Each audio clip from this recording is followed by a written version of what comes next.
Hey, so yesterday I mentioned that 3 things should be part of your program, right? Strength training of some sort, flexibility, and cardio. And someone asked me how flexibility has anything to do with recovery, right? What's the connection there? So I thought I'd give a brief rundown of what's going on inside your muscle.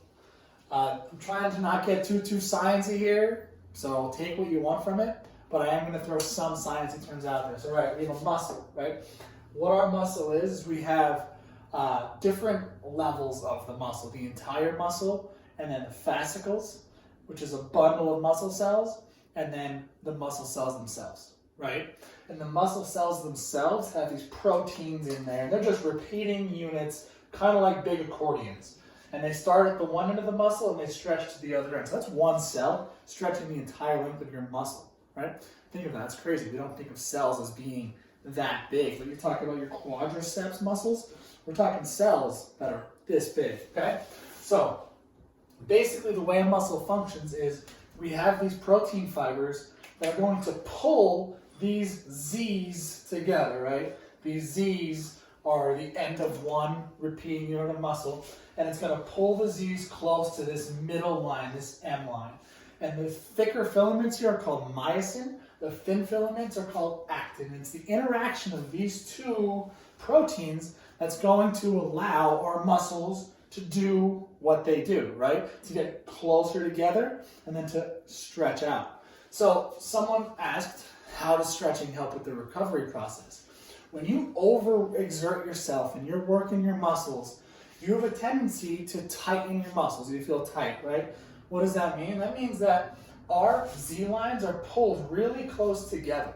So there's not much room to go to reach that M line before you can't go any further, right? This is where muscle damage can happen.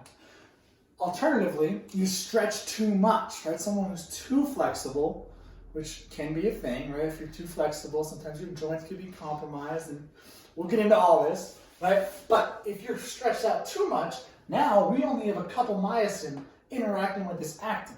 Here, we can't really generate as much force as we could because there's nowhere to go. Here, we can't generate as much force because there's only 1 or 2 hands of myosin grabbing this actin and pulling it together.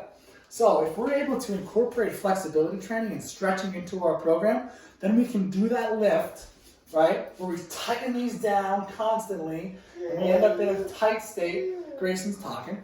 We end up in a tight state, then we stretch a little bit, then this zone of overlap where we have myosin immediately available to interact with actin, that is optimized so that we can generate as much force as possible and get a good muscle contraction, okay? So that's your actin and myosin at work. You can see this issue if someone's bench pressing all the time, right? They have a tight chest. You might see their shoulders roll forward in their posture, right? Why?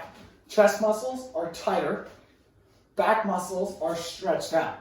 So a program for that individual to fix that should be to stretch out the chest and strengthen the back so that we can get this optimal zone of overlap and get balance in our posture.